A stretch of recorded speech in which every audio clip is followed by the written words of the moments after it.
So my name is Jacqueline Ellis. I'm the, MC of the event, the 2020 Kathy Potter Memorial Writing Award. So we have been doing this for several years, and it's a wonderful celebration of student writing at NJCU, and also a celebration of Kathy Potter's creative energy and her generosity and her beautiful spirit. And I think even in over Zoom, we can feel all of those things. So welcome everybody. I want to especially welcome all of Kathy's family members here. So it's really beautiful to see everybody. So a special welcome to you all. And I also want to welcome the judges for this year's award, Jim Broderick and Lisa Fiamara and Melissa Sutaris. They read all of the submissions, and they were the people who were judging the awards. So that was tremendously difficult, but I think wonderful work, and we really appreciate their efforts. And I also want to thank our Provost's office and the Dean of the College of Arts and Sciences office for their support throughout this as always. And we're really lucky to have our Provost, Tamara Joshi, and from the Dean's office, Jason Martinek, as well as Maria Lynn from the Provost office. And I'm gonna ask them to say a few words of welcome in just a sec. We're going to have a relatively short program, but we'll get to give out the awards. We'll talk a little bit about Kathy and her work, and we'll hear some of our students writing excerpts from their writing. So let's get started. And if we could, I'd like to welcome Dr. Tamara Joshi, the Provost of NJCU. And we're really honored that she would be here. And so I'm going to invite her to say a few words. Thank you so much, Dr. Ellis. And I want to thank you for the invitation to join you tonight. This is a remarkable event. I can feel it already. A very special event, and I want to thank you and the faculty members for nurturing our students, for providing them guidance, and for truly bringing out in them the creative spirit that lives in all of us. And I know that it is an act of love to guide our students in this way. And I want to thank the members of Kathy's family. I wish we could all meet in person. I would love to meet all of you. But I'd like to thank you especially for enriching the lives of our students. This is through a gift that you've given us. It's a gift of love and memory. And it is going to live in the hearts of our students for a long time. So I thank you, all of the family members who have joined us. And lastly, I want to congratulate the students for their work and achievement. This is an honor to receive recognition for your work, and it is truly hard work. You know, writing it's not easy. It's a labor of love, but it's a very difficult kind of labor.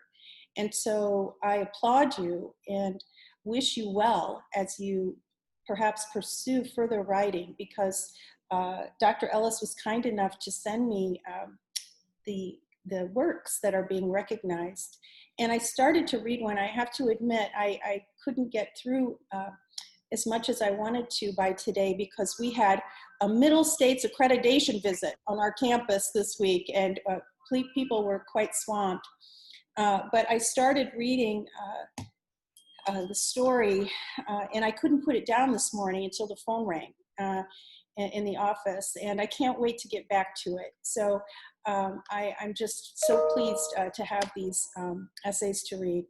But I do want to congratulate the students. Keep writing. You know, I also have to say that in the world we live in right now, the humanity of artistic expression is what we need the most, and to keep exploring who we are as human beings and having the capacity to feel those feelings and to think about who we are and why we're on earth, and how really the gift of love on which this award is based bonds all of us. So with that, I want to thank you for inviting me, and I cannot wait to hear your voices. Thank you. Thank you so much, Provost Joshi. Thank you so much for coming, and thank you so much for those words. They really mean a lot to us all, so thank you.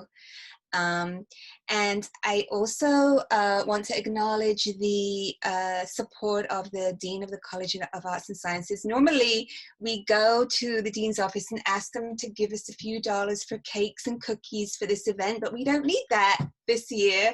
So in lieu of cakes and cookies, we've invited Associate Dean Jason Martinek from the College of Arts and Sciences Dean's office to say a few words. So Jason, I think I saw you there. I'm here. Thank you, There you Jacqueline. Hi, everyone. Welcome. So it's a pleasure to welcome you all and to offer congratulations on behalf of the Dean of Arts and Sciences. A couple years ago, I had the pleasure of judging this competition. And I must say, the caliber of the writing was so high that 2 years later, I can still recall details from the different submissions. And it's not because these were writers that I knew personally. These weren't writers that I had in any of my classes. The words stuck with me because of the sheer power and beauty of the writing. Indeed, the blue urn that one writer described, I must admit, still haunts me to this day. And from this, what I learned is that great writing is all about being able to use your words to challenge and transform readers you've never met. And what you need to realize is your words have done that. And I'm kind of an example of that very thing. That this is a process that is mostly invisible doesn't mean it's not happening. So in short, your words matter. You're a testament to NJCU's extraordinary community of writers, and honor well the memory of Kathy Potter. So congratulations. Thank you. Thank you, Jason. That was really wonderful sentiment. So I definitely appreciate you and the support that the Dean's Office has given to this award through the years. So thank you so much for coming and for judging in the past and for being here again today. I worked with Kathy on Transformations, the pedagogical journal that's edited here at JCU, and actually Jason Martinek is the co-editor of that journal currently as well. And he knows that there's a lot of work involved in managing the journal, and Kathy did all of that work for us for many years. And so one thing that I learned from that experience, aside from Kathy's extraordinary writing skills and creativity, is how important her family was to her. And she talked about her children and her husband and her siblings and her nieces all the time. And so it's always a delight to have them to be part of this event. And we have asked her brother, Jim Hackett, to say a few words on behalf of the family members. So I'd like to invite Jim to say a few words now. If he's there. There you are. How are you? Thank you, Jacqueline. Thank everybody for being here tonight. It's great to be with so many people who are sharing this common bond of writing, as well as the bond of my sister, Kathy. This year has been a pretty awful one, to say the least, with our entire planet having been affected by this pandemic. And my family is one of the more than 220,000 families in the U.S. that have been affected personally. Our brother Art died on May 1st from complications caused by the COVID-19. So now I've lost my oldest brother and my youngest sister. And I feel that I've lost two of the bookends in my very own life. Kathy and I were more than 8 years apart. So unlike her and my brother Tom, we didn't grow up together. We shared friends or experiences, things for which I'm sure Tom will be forever grateful. And she was only 19 when I moved to California. still my baby sister in my mind. And I would stay there for 20 years. I didn't make it back very often over those 20 years, and I wasn't there for some of Kathy's greatest moments, her and Ray's wedding day, or the birth of Alana and Garvey. And mostly because of that, in my mind, Kathy was still my baby sister. I must admit that out of the 5 siblings, I knew Kathy the least. So you can only imagine how surprised I was when, after moving back to New Jersey in 1996, I had the chance to get reacquainted with my baby sister and saw the woman that she had become. She was a loving wife and a devoted mom, and from my perspective, the matriarch of her family. We would talk more regularly, mostly on the phone, about what was going on, and she would share with me some of the frustrations in her life, especially about her work and how unhappy she was in her role. But it was when she decided to go back to school, knowing full well how much of a challenge that was going to be, I sensed a new spirit in her that I hadn't sensed before. She had a new vision, a new goal in front of her, one that had not been there before. And she would talk a little more about her writing, but I had no idea what that meant to her. I thought she was talking about her job and the editing and rewriting that she had to do, not about her own writing. I wish now that I had asked more questions back then. It was a few months after Kathy died when Ray and Garvey shared with us some of Kathy's personal writings. And just this past week, Garvey sent me another collection of her writings and some of her written thoughts that were still in the works. I had the chance to read most of them. Many of them are already my favorites, including the one titled The Dominican. Kathy wrote, "I was too ignorant to be racist. When my landlady told my mother that boy has a bit of Negro in him, I laughed. It never occurred to me. Instead, I thought he looked exotic, spicy even, and I loved to play with his fro and taste his coconut scented skin." Needless to say, in Kathy's writings, I heard words I had never expected to hear from my baby sister. But I got to know Kathy better than I'd ever known during her 50 plus years on this earth. And that is what writers do. You get to open windows and doors to places and things that readers may have never experienced before and may never will. Whether it's a review of a play or a book, a travelogue of exotic places all over the world, a love story of 2 very different people somehow coming together, an expose of some new political unraveling, or even if it is just about what is going inside the mind of the author herself. It is the writer who takes us there. And when you open those windows and doors, you also open the mind, heart, and maybe even the very soul of the reader. Hearts, minds, and souls that have been shut for years, or maybe never opened before. We hear the word superhero a lot these days. And by the way, without writers, there would be no superheroes. But truly, it is the writers of this world who are the true superheroes today. Some superheroes can leap tall buildings with a single bound. And yes, I'm dating myself on that one.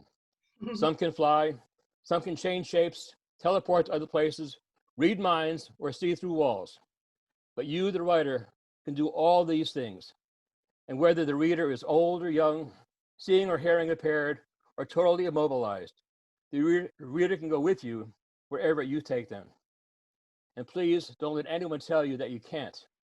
Whether you're a young, naive 19-year-old still trying to figure things out, or a 50-plus-year-old mother of 2 still trying to figure things out, if you have it inside of you, it will come out. All you have to do is give it a good shove. I encourage your writers who are on board tonight, who joined this contest. And in my mind, you're all winners, and you all have a great future ahead of you. I'd like to close with a prayer, a writer's prayer written by McKenna Doherty, a young writer and pastor from Altoona, Iowa, written when she was still a young divinity student. God above all things, in these moments while the document loads and my fingers rest on the keyboard, grant me first an emptiness. Remove the to-do list that waits impatiently in the corner of my mind. Quiet the voice saying, "You're not ready. You're not good enough. You don't have anything to say." Shield me from the imagined judgment gaze of my advisor. Grant me first an emptiness, an openness, a mind unchanged by anxiety. Grant me then a fullness, where insecurity lurks. Pour out confidence and curiosity. Where there is fatigue, fill me with generosity and energy. Where there is fear, fill me with courage. Shelter me in your strength and quiet the world around me.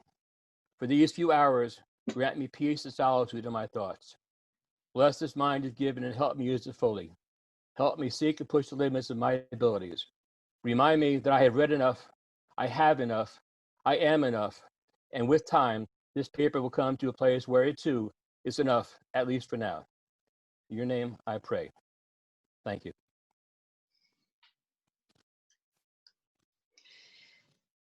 Thank you so much, Jim. That was so beautiful. I guess Kathy is not the only super talented writer in your family.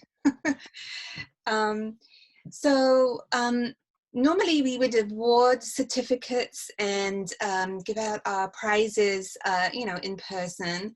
So obviously we can't do that right here. So what I'm going to do is announce the winners, and then I'm going to turn the program over to Eddie Junta, and she's going to introduce each of the writers to read excerpts from their work, as well as we're going to hear some excerpts from Kathy's work as well. So let me announce the winners of the 2020 Kathy Potter Memorial Writing Award. We have 2 honorable mentions. Kyle Hernandez, who won an honorable mention for his piece, The Bird in the Spacious Cage. Peggy Jackson, who won an honorable mention for her piece called To God. And the winner of the 2020 Kathy Potter Memorial Writing Award is Emily Sierra for her piece, The Dead Leg. And as I said, we're gonna hear from each of these writers as well as some other writers. But just to take a second to congratulate everyone that submitted their work for 2020, and especially to congratulate the winners of this year's award. So congratulations to them. So now I'm going to introduce, I wish I could remember how to work the clapping emoji. So now I'm going to introduce Edwidja Junta, and as many of you know, Eddie, as well as being a professor of English here at NJCU and an extraordinary writer and editor herself, she is also the most amazing teacher and mentor and nurturer of artists and writers everywhere. I can personally vouch for that. If it wasn't for her, I wouldn't probably be doing the writing that I'm doing right now. So yes, as Angel said, she's also the mother of dragons. That's probably true too, though I can't say say for sure. But anyway, she is an extraordinary person, and I am, just so extraordinarily happy to call her my friend. So I'm going to introduce now Eddie Junta. Thank you so much, Jacqueline. And you know how I feel about our ongoing writing partnership, which I think is very much in the spirit that brings us together today. It's wonderful to see everyone. We are all part of this community that is brought together by this love for Kathy and for the writing that she loved so much. Students who study creative writing at New Jersey City University move on to become teachers, to find jobs in the publishing world, in nonprofit agencies. They become writers. They publish books. They publish best-selling books. They publish in literary magazines. They go on also to pursue careers in other fields. And in most cases, they still keep a place for writing in their lives. And I like to believe that here at NJCU, they have the opportunity to really practice and develop and cherish something that they can take with you in their lives. One is the solitary and devotional practice of writing. For writing to happen, you got to sit down or stand, as I do this day, at my standing desk, and write. And you have to do it alone. At some point, it's you and the written word. But there is also something else that makes the experience of writing truly extraordinary, and it's the communal aspect of writing. We always commune with others when we write. The characters that we create, the people that we remember and recreate on the page, the writers, living and dead, who have inspired us and continue to inspire us, and fellow writers, which includes teachers and students.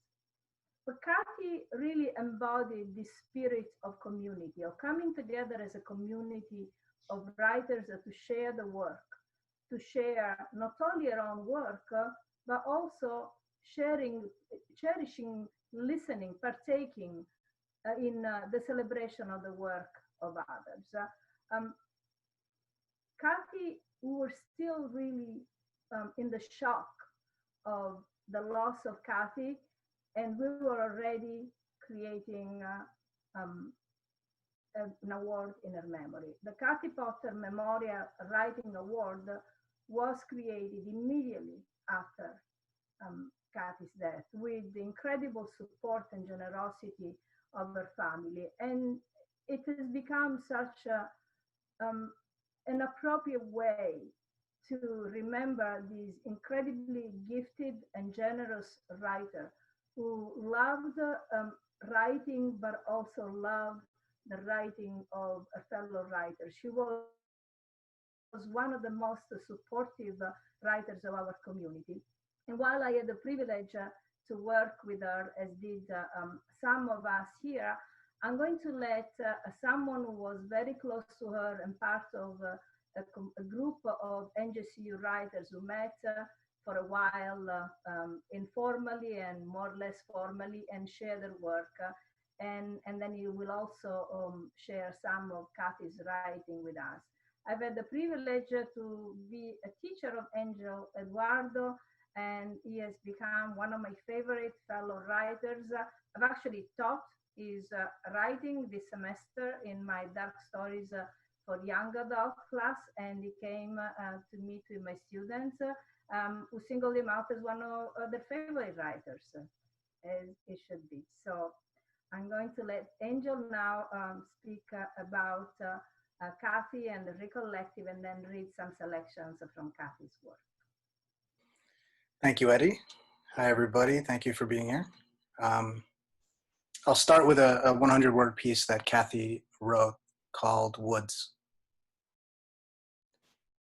Deep enough into the forest that I no longer hear the thrum of traffic. My feet make silent steps on a carpet of green and brown pine needles. The trees turn daylight into a shadowy blanket with holes of white. If I go farther, I will surely be lost, but lost is not forever. Trade fear for uncertainty, trade pain for numbness, trade tears for words. Anticipation becomes action, action becomes creation. I tell myself I cannot, but I am the one to make the change. I am the one to unlock the locks and speak with a true voice.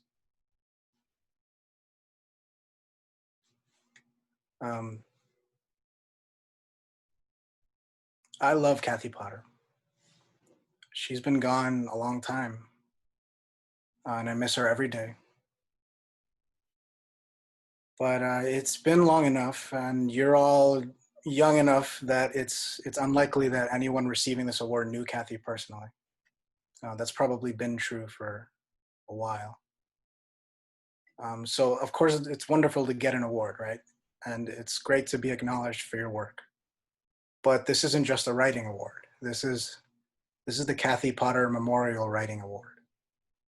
And it occurred to me that you might wonder why Kathy should matter, why the Kathy Potter part of that award should matter to you. What difference would it make if it were someone else's name? Why is this any more than a memorial award? A way for those of us who knew Kathy, who loved her, who shared time and space and tears and joy and pages upon pages of writing with her to keep her memory alive. Why is this Kathy Potter Memorial Writing Award more than just an award? It's because it isn't about Kathy.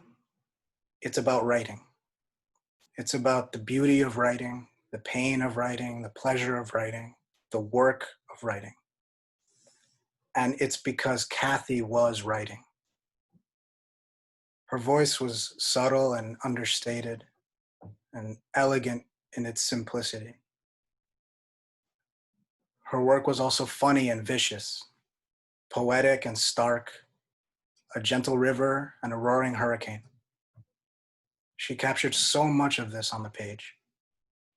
And her work ethic was something else. She was the sharpest editor I've ever met, consistently turning all the lumps of coal that I would send her into diamonds just from the pressure of her talent and the sharpness of her eye. Every piece that went through Kathy's hands was reborn into something better, something more beautiful than it was. She had a way of showing you how fantastic your work was after hacking it to pieces, by hacking it to pieces. Because that is what writing is about, building and rebuilding. And that's what Kathy was about. She was always kind, she was always loving, but that's the center of the bullseye, and it always was for her. So you may not have known Kathy, but you are Kathy. You carry her memory with you, with every word you write, every line you judiciously cut with no mercy, every finished piece that you complete and you submit and you have read by other people. Kathy matters because you matter.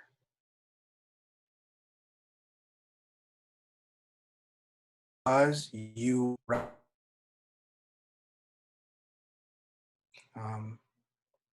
and another 100-word piece that she wrote called Contrition. If writing is contrition, I will make a list of things I will not write about and write them. The layered memories burning through my brain on sleepless nights, the humiliations that are too painful, too shameful to commit to paper will be diminished. Boundaries crossed years ago cannot be uncrossed. Yet to recall only the days that left me feeling cherished and stronger is not my challenge. And they are not all that I am. Who am I, if not the real person who writes the story? These are my empty hopes as I sit before an empty screen. Thank you all. Thank you so much, Angel. That was absolutely beautiful. Such eloquence, such grace, and you certainly did justice to Kathy and the beauty that she created through her words. And you're absolutely right. There is a way in which her spirit, love for writing, is embodied in the work of the writers who have been recognized over the years by this award. And now to the winners. When we established this award, we thought of how the award should take place. And I teach creative writing. Joshua Fausti has also taught creative writing, and there are a few other faculty members who teach creative writing.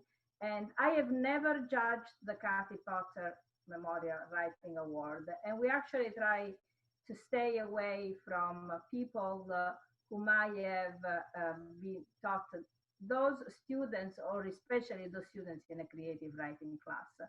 Most years we have had one of our judges has been a writer who is a writer who has no relationship with the university. Every year also in recognition of the profound connection that Kathy maintained with her fellow writers, we ask an NJCU graduate who is a writer be one of the judges. So this year it was Melissa Soutaris.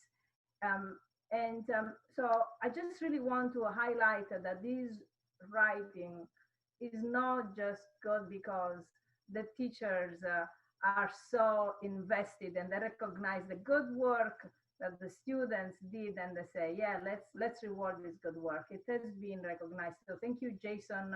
I was really touched by your words and the way in which you singled out elements that you remember from reading past submissions.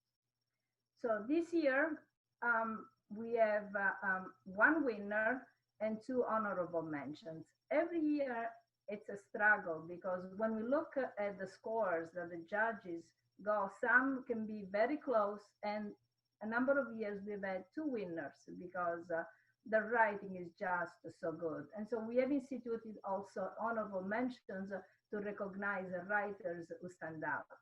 In one way or the other, I feel that everybody is a winner because also the act of participating and submitting makes you a winner because you're putting your work out there. But these writers stood out for the power of their voices, the way in which they used the craft of writing. And so as a treat to our audience, in addition to offering our congratulations, we're asking each of these writers to read just a very brief excerpt from their winning pieces. And we will start with the honorable mentions. So Peggy Jackson received the honorable mention for a piece called To God. So Peggy.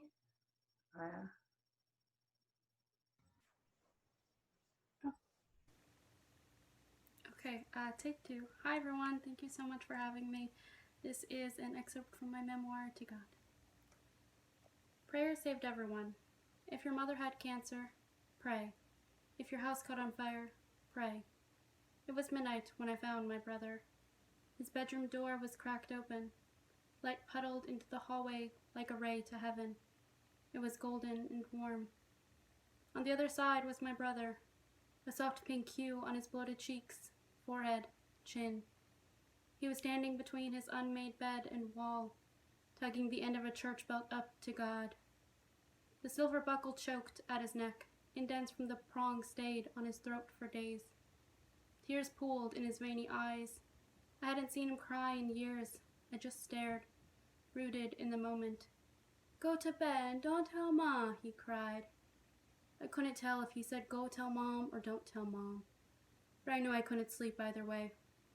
I didn't want to be in his doorway. I wanted to be outside as we fought over who won our bike race. Gary had a lime green bike. Mine was Barbie pink. There was a quarter mile between our house and the highway. To the left of our driveway was the pool. To the right was the white oak that fell the previous summer after Hurricane Katrina. The whole tree was uprooted. We had a bike race every day at sunset, the sky awash with watercolor. The sun couldn't blind us during cool evening hours. We'd paddle to the top of the driveway, then stop near the honeysuckle bush. For good luck, I'd break off a flower, pull the strings out and slurp the nectar. Gross, Gary would say. He didn't think I should eat plants from outside. They were dirty. I liked the dirt, though. 5, 4, 3, one of us would count down. Usually Gary. He liked to be in control. Our butts left the seats, chest leaned over the handlebars. It was the closest we'd come to flying, the freest we'd ever be. My eyes would squint in determination. Eat dust, Gary would yell from ahead. He had longer legs, faster feet, though I'd never admit it then. When he'd win, I'd scream that he started too fast. He hadn't waited for the countdown. I wanted a rematch. And so we'd begin again and again, till we ran out of stamina and jumped into the slimy pool to wash away our sweat. His face got red on bike rides, the way it was red in the doorway. But where sweat would be was tears. I didn't dry them, though. Thank you. Peggy is one of our writers who's continuing to do work and will be pursuing a writing career. So congratulations on this recognition and best wishes on your continued success. The other writer who received the honorable mention, Kyle Hernandez, could not be here, but he sent us a video. His personal essay, The Bird in the Spacious Cage, Disconnecting in Cuba, was recognized as the other honorable mention for the 2020 Kathy Potter Memorial Writing Award. Hello, my name is Kyle Hernandez, and today I will be reading an excerpt from my memoir piece, The Bird in the Spacious Cage, Disconnecting in Cuba. The ride took about half an hour, whereupon we arrived at what could only be described as a gated community in the middle of Havana. I say this not because you had to enter through a single gate to access the neighborhood, but because each and every house had a massive chain link fence that one had to unlock before even getting to the front lawn. It was as if everyone in town was so paranoid that their neighbors would steal from them that they built walls around their homes, Donald Trump style. I had noticed that even the nicer houses still had cracks in the walls, receding paint, and decaying brickwork. Something that caught my attention due to its absurdity was a series of bird cages literally nailed to the walls outside people's houses.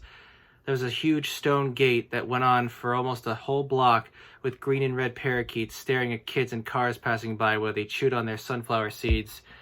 At least one cage had 2 chubby white doves with barely enough room to spread their wings. Hell, if it was small enough that if there was only one, they still couldn't spread their wings. I have 2 theories for why they were in this condition. A, they were meant to be some kind of warning of bad weather, like if they chirp crazily, then a storm is coming. Or B, those birds were all really bad and in need of a timeout, so their owner let them outside to think about what they've done. Once we got past the gate of the house we'd be staying in, it was much nicer than I expected, with a number of paintings of beautiful women in provocative poses, and each room had beds large enough for 3 people.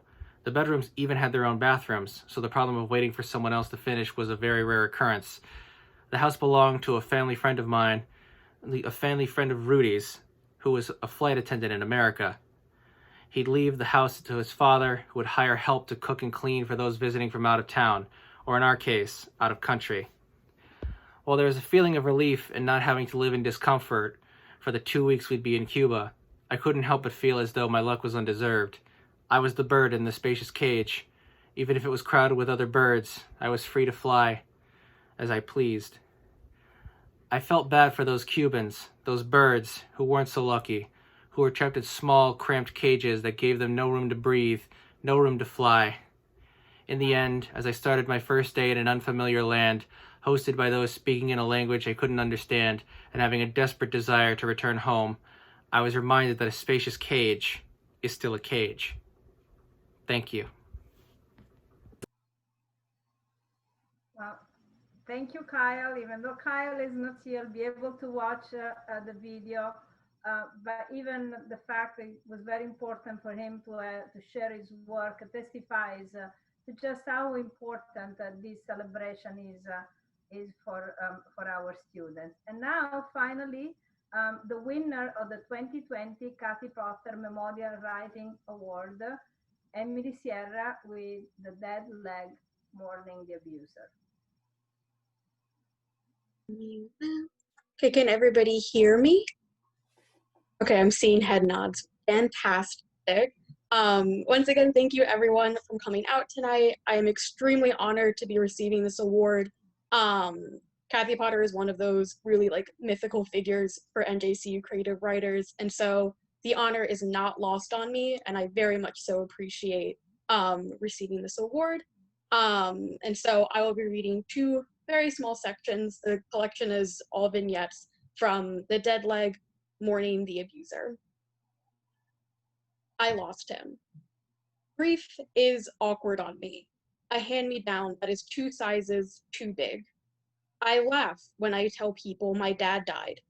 It just feels ridiculous that he had to die right now of all times, right after my grandmother died, right as my mom is settling into her new life, right as I'm gearing up to graduate from college, right as Lindsay is getting ready to get married, right as when Danielle misses him the most, poof, gone, fuck you. I lost my dad so many times already, I couldn't help but laugh. He tried getting sober, really sober, once before. He sat me in his office, the same office I would eat pork rinds in so many years before, and said to me, weeping, that he would get better. It was the first time my father really talked to me like a person. I held his hands and we looked at one another, father and daughter, and he said he would get better for me, that everything would be okay. And he tried. No one can say he didn't try. He tried so hard, and then he stopped, and then he drank, and he kept drinking until he died. I lost him, and I lost him, and I lost him. I lost him until it stopped hurting. I lost him until all I could do was laugh when I said he died. And then this next section is the title of the piece, The Dead Leg. Before my father died, he got gangrene in his leg, another byproduct of his overarching disease, alcoholism. My father used to be a performer. He would act, sing, dance. He even taught it once upon a time. He loved dancing. I like to think that my parents fell in love while they were dancing. My father's dead leg is sitting somewhere in East Orange, and I don't know how to get it back. How do you get a leg back? How do you get a father back? How do you redo a lifetime when the life has run dry? I want those ashes, not the ashes in my closet. I would make those ashes into a diamond, and I would wear it on my finger, show it off proudly, and say, "This was made from the ashes of my father's dead leg." And as all my friends gasped, I would twist my finger and continue with, "My father drank himself to death, and this is the leg they had to chop off, and this is the thing that killed him." And then I would weep and weep and weep, and no one would want to be my friend anymore. And I think I'm okay with that, because I don't know how to have a dead dad, and I don't think it looks good on me. I don't wear this grief fashionably, like a diamond ring. I don't want it anymore. I want to cut it off of me, like a dead leg. Thank you. Thank you so much, Emily. And congratulations again. And I know that you're still writing and will continue to write forever and ever. And we look forward to your continued success. So usually we hold this award ceremony in October, close to Kathy's birthday. But last year, two of us were on sabbatical in the fall. And so we decided that we would have the Kathy Potter Award ceremony in April. Well, I don't need to tell you what happened in last semester. So we could not hold the ceremony, and Zoom still felt like some foreign planet, some other planet, not for a country, a planet that we were still finding our way around. So we didn't think about doing a ceremony on Zoom. And so we thought that today would be important to also recognize the 2019 winners. And so last year we had 3 honorable mentions and 2 winners. And tonight we have 2 of the students who received the honorable mention and 1 of the winners. And I will start with the honorable mention, Genesis Campoverde, with the piece A Summer of Waiting. Hi, everyone. Can you hear me? Hi, thank you so much for the honorable mention from last year, and I'm glad to see everyone's faces. So I'll read an excerpt of A Summer of Waiting.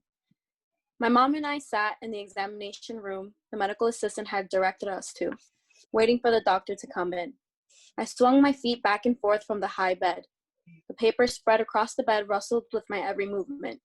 The light in the room was a dim white, the kind that I've always disliked. The brown walls made the room seem small and messy. Finally, the doctor opened the door with my chart in hand and asked me why I was back in the office. Confused and for a moment hopeful that this was all a mistake, I reminded him that I had blood work done and had been called back in. He raised his eyebrows and checked my chart again. Ah, yes, Genesis, we ran your ANA test and you came back positive for lupus, he said. My mom looked at me, her brown eyes wide and eyebrows scrunched, and then looked at the doctor. Tears quickly swelled in her eyes. My heart heavied. If my mom was crying, it must be really bad. I couldn't speak. I had questions, but I couldn't ask. ¿Qué? What? Lupus? Are you sure? My mom asked. The doctor looked at my mom as he was going to answer, his cell phone rang. I don't remember the ringtone and don't remember the sound that broke the space between my mom's question and his answer. He reached in his front pocket and pulled out his flip phone.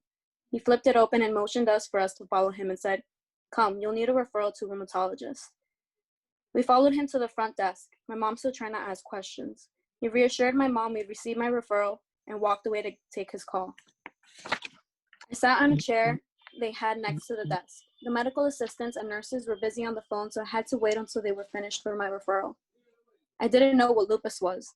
All I knew was that it was bad. I had heard that Selena Gomez, a singer-actress I have admired since I was a little girl and fanatically watched Disney Channel, went through chemotherapy because of lupus. I remember feeling terrified for her. I remember thinking that it was awful that someone so young had to live with a terrible disease and go through chemo, though I hadn't thought of looking up what lupus actually was at the time. Now, whatever it was happening to me. Was I going to need chemotherapy? Was this cancer? Was I going to die? I didn't understand anything, least of all how this could be happening to me. As we waited for the referral, my mom was able to ask another doctor questions she had. This doctor was in the front desk area with us and appeared to be on break. He sat in front of me and made a roller coaster motion with his hand. Lupus fluctuates, he said. You can be okay or be really bad. It all depends, and it's hard to predict what will happen. He looked at me and added, but you'll be okay. I'll fluctuate. I'll be okay. I looked through the window and saw Renee, my boyfriend, walking towards the building. He hadn't been in the room with me to hear the doctor's news. He had been in the small parking lot on the side of the building, moving his car out of the way for another car. He caught me looking at him and smiled. The sun was setting and his face glowed orange-red. How would I tell him? Should I tell him? I wanted to run to him and tell him, but I also didn't want him to know. Thank you, everyone. Thank you so much for the beautiful reading, Genesis, and congratulations. I know that you will continue to write too, and it's wonderful to hear your voice. The other honorable mention for the 2019 Kathy Potter Memorial Writing Award went to Mayada Muhareb for Dear Father, a Daughter's Truth. May? Hi, everyone, and thank you for having me. Okay. I caught a glimpse of my mother's white, beautiful face, the skin around her eyes wrinkled from worry, half covered with her ginger hair, sitting gently on her shoulders as she was sobbing uncontrollably. My father comes into my room and bends down towards me. The feeling of his rough, short fingers is wrapped around my skinny white neck. I feel the cracks of his skin and the dryness. It bothers me. I want him to let me go. I see my brother run into the room and his tiny fingers wrap around my father's wide shoulders. His yellow-stained teeth are clenched. He's using all his strength to pull my father off of me. My father jerks back and pushed his scrawny body onto the ground. I see my brother slide across the wooden floor. My father finally leaves. I feel it now. The burning heat is searing into my skin, melting it off. The smell of the heater and my back worries me. I twist my arm behind my back and try to touch it. It hurts. My father used to be a man who came home happy to see us. He would open his arms out wide and greet us all happily. The smile on his face lasted forever in my 7-year-old eyes. When my brother was 6, every night he would wait patiently by the front door for my father, his legs crossed like a pretzel. He would brush his tiny fingers against the black and white glass door and play with the handles that curved. When my father walked through the door, he held my brother around the house in the air, helping him pretend to be Superman. Higher, higher, my brother shouted. My brother would keep shouting, faster, higher, Mama, look at me. Despite how tired he was, despite how long he was standing on his feet working, despite anything, he did it for my brother. I see my sister walk back into our room after putting the house phone back. I think to myself, did she call 911? My sister helps me off the floor away from the heater and onto the bed. I ask, did you really call 911? She's crying. She shakes her head to assure me she didn't. She sits by me, bringing the broken bed down more and holds my hand. My sister was the stronger one. Growing up, she was the one who patted my brother and me on the back and told us to suck it up when we got hurt. When I was 9 and she was 10, we were playing a game of tag-your-it as I ran around the dining room table. I looked back at her and accidentally ran into the glass buffet that was filled with antiques of my mother's china. When I began to cry from the glass cup, my sister started giggling.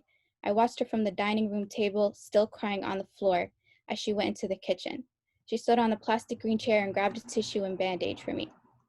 She placed a tissue on my bleeding eyebrow to make sure the blood didn't get into my eyes. Her soft, white fingers gently rubbed against my forehead as she placed the bandage perfectly onto the cut. She smiled at me and helped me clean the small amount of glass that was covered on the floor before my mom can see. My mother's voice interrupts my recollection. She's on the phone and I listen closely. Maybe for a day or two, I'm not sure. I'm so sorry, thank you, I hear her say. She turns to me slowly, her eyes still gleaming from her cries. She tells me to pack whatever I need because my uncle is on his way. I feel the coolness of her breath against my cheek as she continues talking. I see her lips move, but I hear nothing. All I can think about is how I'll recover from this. Will I be okay? How can I escape him forever? And will I ever want to come home? Thank you. Thank you so much, May, for your powerful piece, and congratulations to you too. Donia, Ayub, and Michelle Diaz, who also were recognized by the 2019 Kathy Potter Memorial Writing Award, could not join us. Our last reader is of the 2019 award is Kimberly Aguilar, who was recognized for a paranormal secret. Hi everyone, it's so good to see everyone. Can you guys hear me? All right, sweet. All right, I'm nervous, I'm sorry. So this is an excerpt from the piece. It's called Paranormal Secrets. My mother never would tell me how she knew that my grandfather was going to die. The first time I found out she knew was by a slip of my tia Laura's tongue. I had no chance to press my mother on the subject because she was already waving it off as she pressed a finger to her lips. Quiet. But curiosity is a terrible thing because I pressed her. I insisted until she became annoyed with me enough to finally tell me. She finally explained to me that on a casual November night in 2005, she strangely awoke from her sleep. One thing my mother rarely had was a disturbed sleep. She told me how she awoke confused and tried to adjust her eyes to look at the small black digital alarm clock on the top of her dresser next to the bed. She was curious to know what time it was, force of habit, from waking up early each year. Her eyes finally focused in on the blinking clock, but to her surprise, the clock was not displaying numbers. Instead, it read the letters R-I-P. She looked around the room to make sure she was not dreaming and rubbed her now alert eyes a few more times to make sure she was not seeing things. Again, the clock continued to blink, but this time it did in fact read numbers, 6:23. When she looked over at my sleeping father to wake him, the clock had returned to normal and read the current time, 3:48. My mother tried to find significance in the numbers. To her, the numbers represented June, the 6th month of the year, and 23, the date. So she waited for June 23rd. All the while, my grandfather's pancreatic cancer continued to rapidly spread inside his body. On June 23rd, 2006, my mother says she held her breath all day. And when June 24th came, she released the tense, worrisome breath she had been holding. As a result, she forgot about the alarm clock premonition. On August 30th, 2006, my grandfather passed away, his time of death being 6:23 a.m. The spirits had warned my mother.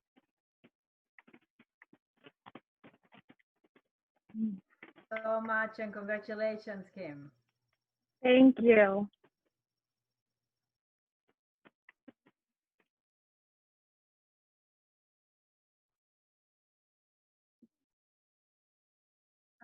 Okay, it's me again, I think.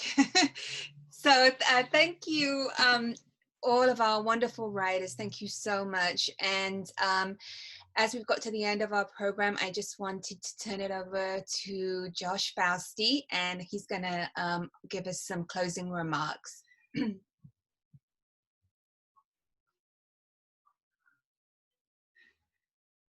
You're muted, Josh. There you go. Like, I don't know that. Due to a faulty connection, you may have had some difficulty hearing Peggy's voice when she read her piece. I'm happy to report that Peggy has agreed to send us a recording of herself reading. We'll edit that into the recording of the Zoom video for this event so that everyone can hear it clearly, and we'll post the event share link as soon as it's ready. When I think of Kathy Potter, I think of her understated dignity, quiet joy, profound appreciation of the opportunity which seemed to surprise her every day to write, to do her work, and to read other people's writing. As her brother Jim shared, she was giddy with excitement over being back in school. She loved the work. She was finding herself and surprising herself daily and following her bliss. Lucky for us and for everyone who knew her, what mattered to Kathy was not only the writing, although that would have been enough, but the community and fellowship and loving support that inspired and sustained it. That her community of writers continues to flourish today is part of her special legacy. So is this writing award. Congratulations to all the winners last year and this year. And thank you all for being here to celebrate them and their work. Please consider making a donation to support the Kathy Potter Memorial Writing Award. Your donations help continue Kathy's legacy and enrich NJCU life for all of us. Thank you so very much for being here. Be well. Good night.